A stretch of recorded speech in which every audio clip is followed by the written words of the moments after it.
Thousands of protesters streamed into Washington, D.C. and other U.S. cities on Saturday in continued protests against police brutality and racial injustice.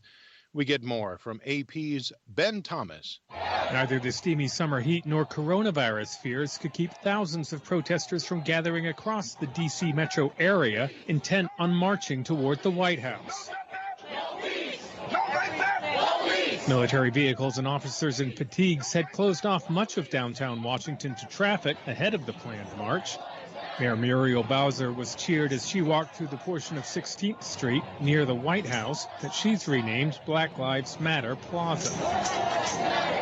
These type of gatherings remind us about us being human and about the need for all of us as one human race coming together to solve the problems of our community. The Reverend Adrian Nelson of Lomax AME Zion Church tells WJLA that was what was lost in Minneapolis, was the humanity of George Floyd. Ben Thomas, Washington.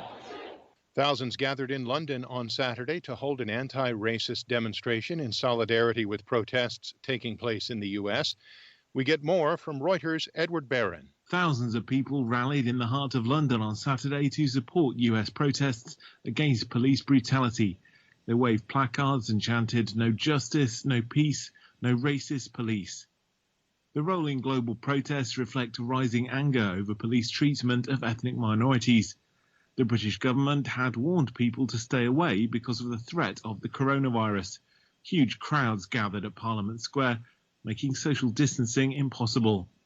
Later, protesters stopped traffic as they marched towards the American embassy. That's Reuters' Edward Barron. This is VOA News. Two Buffalo police officers seen on video shoving a 75-year-old man to the ground, severely injuring him, now face second-degree assault charges.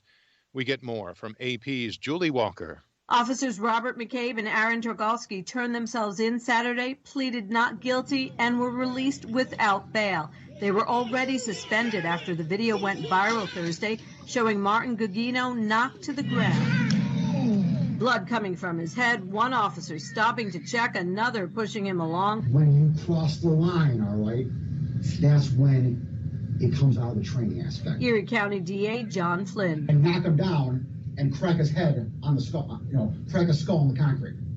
That's what you don't do. Dozens of Buffalo police officers, angered over the suspension, stepped down from the department's crowd control unit Friday. I'm Julie Walker.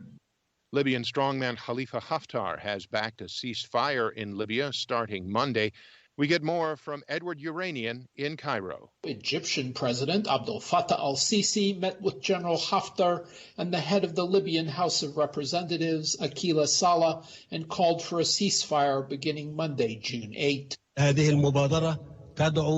He says that Egypt's initiative is based on the respect of all international resolutions and calls for a ceasefire beginning Monday at 6 a.m., in addition to the withdrawal of all foreign mercenaries from the entire country and the dismantling of all militias to allow the Libyan army and the security forces to exert control.